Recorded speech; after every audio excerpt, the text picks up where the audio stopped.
fancy intro music. Yeah! Woohoo! If you're a new player in Star Trek Fleet Command, you need to watch this video. If you are a player in Star Trek Fleet Command that's been around a while, you still need to watch this video because lately I've been getting more and more questions about the Discovery, which is an older piece of content in Star Trek Fleet Command. Yet, with newer and newer players joining the game, heck, we have 20,000 people sitting around level 19 alone. It's something that needs to be gone over again because I think with so much to do in Star Trek Fleet Command, there always arises the question, is this piece of content still important? Now, there is old content that maybe isn't that important, anymore. I mean, for example, the Franklin A, besides a random Q's trial hostile, older players in the game will tell you, has no real purpose. Well, let's talk about the USS Discovery, which you can build at Shipyard 21 and start acquiring very early on in the game. In fact, many of you players who maybe only been playing about a month are getting in range of being able to pull this ship.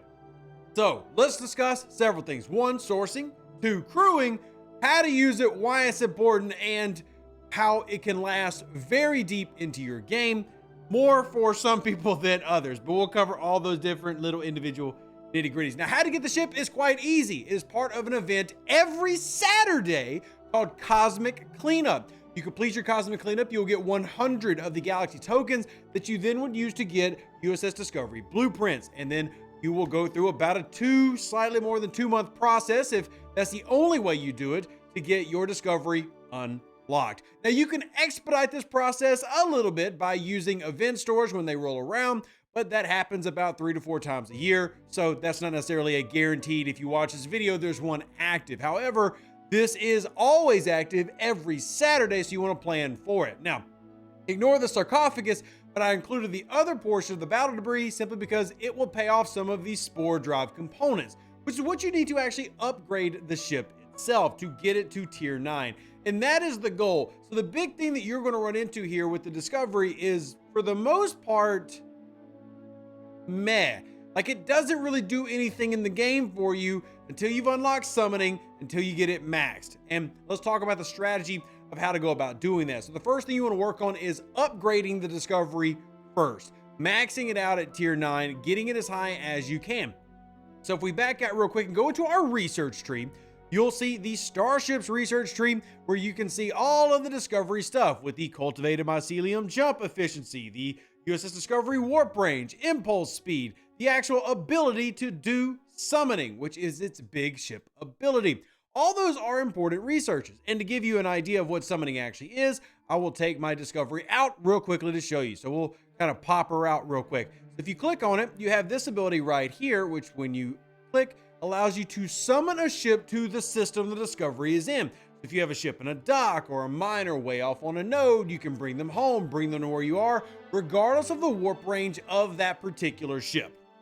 So what I mean by that is, let's say you are a player who is level 25 and you have an envoy that can't reach, one of these systems out here. Well, the Discovery could, and then you could simply summon that ship into that, or even a combat ship. The summoning being a very big, valuable part of what makes the Disco the Disco. But again, it has no real loop on its own. Now, you will get an event on Sundays called Anomalous Phenomenon. So Saturday we unlock the Disco, Sunday we use the Disco, and that will give us the currency needed to go through its refinery loop. But before we look at the refinery, let's talk about upgrading this thing and what it costs. Here's a total base cost of the USS Discovery, everything it needs. The big one you want to pay attention to is spore drive components, because that's where it's really going to take the most amount of time. And even though it looks like a low number, sadly, this grind actually does take time unless you find ways to expedite getting these parts. In today's game economy, getting the uncommons is actually super, super easy. And there was a time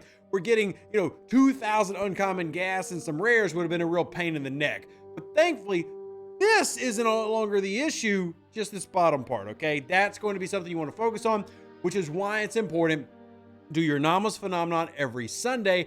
And if you've unlocked every specialty ship that you're going after, remember the picture I showed in the very beginning, you want to take a look at that battle debris for the off chance to get more spore components. Again, all this to expedite your grind. Now, doing the event on Sundays called Anomalous Phenomenon, one of the systems is actually Rosette. You can see it with the little node here. You will then have a refinery that you will then have to go and turn in which has a lot of value in the game. So much value that I would call it, for the average player, one of the most valuable things in the game. You know, it's tough to really say how much something is worth until you see it in action. But the short answer is you're going to get 92 days worth of speed ups if you're above level 40 with a maxed disco.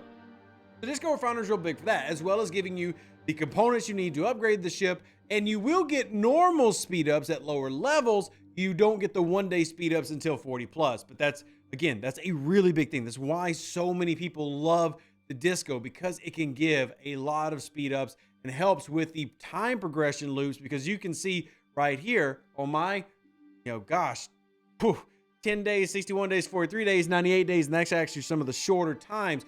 Getting those 1 day speed ups greatly expedite that process, and that's for players with a tier 9 discovery, like the one I have right here, and level 40 plus. But even before them, you're getting rewards. You're getting speed ups, you're getting minor commendation badges. Those minor commendations are used to go to any of the 3 factions and turn in for science, engineering, and command badges to upgrade your officers. And then you also have the recruit section. If I could click the right button, I would show it to you. The officers recruit section to go into, and you have a discovery recruit. Now, this ship, like many things in Star Trek Fleet Command, does have paid things that you can invest into. One of those things is the Section 31 skin, which mine has. All that really does is give you Lorca in this pull. Is it really worth it? Meh. But as you can see here, we'll be able to pull and get several different items and officers, and there is a pretty general consensus that some of this is good, some of this is meh. What's meh about it? Well, you'll see when we skip through the end.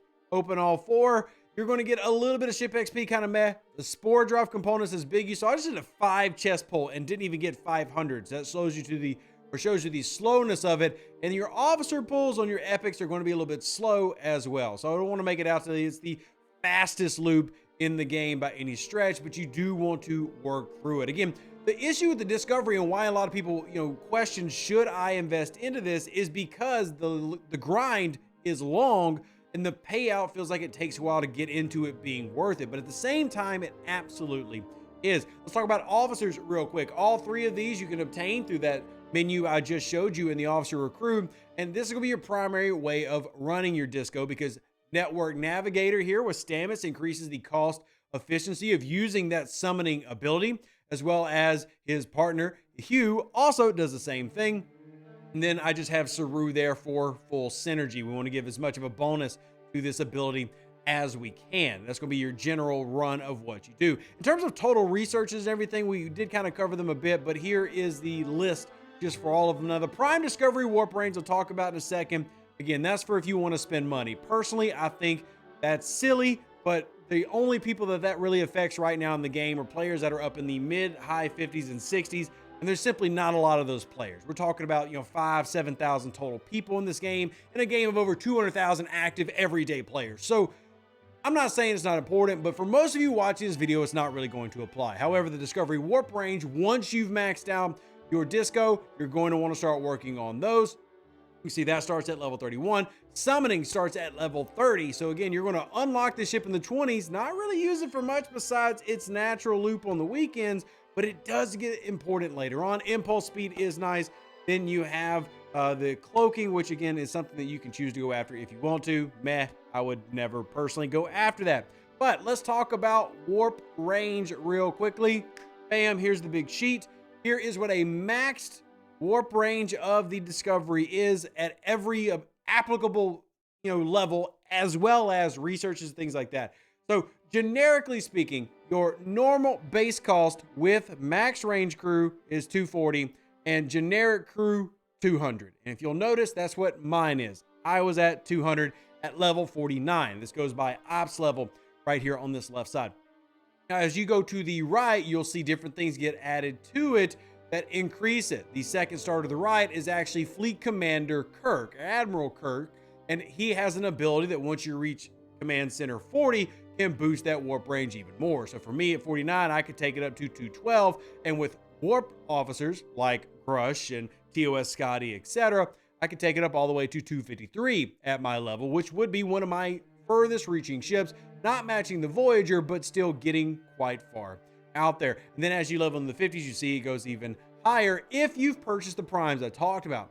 But the biggest thing that I think is valuable to the average player is 1, the officer sourcing, 2, summoning, and 3, those one-day speed ups I talked about. Again, every week once you're above level 40, you'll get 92 days of speed ups in a week. And again, that has a lot of value to the average player who maybe doesn't have a lot of Latinum, who doesn't have a lot of speed up saved up, and who is trying to work through the ops progression without being bogged down. Every little bit helps. Now, we do talk about ways you can increase the amount of Latinum you get in the game, but if you're a new player, please know the Discovery is something you absolutely do want to use. It saves you time in game with the summoning feature, it saves you time in game with the speed ups, and it just, even though it's a very niche ship, it works quite well in its function. I actually would love more ships of its type, and that, you know, we have this that can summon. It'd be nice if we had one that could heal besides stuff that just like gives us a little buff.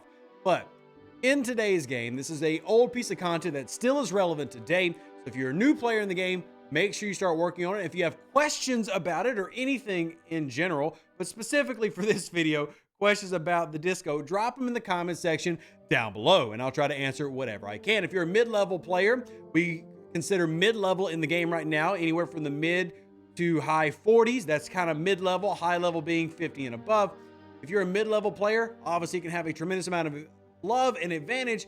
And if you want to help the new players know, because it's not just my voice, if you are a established player in Star Trek Fleet Command, you comment down below and you tell the players if you think that this ship still has value to you, because to me, on my accounts, it still is incredibly valuable.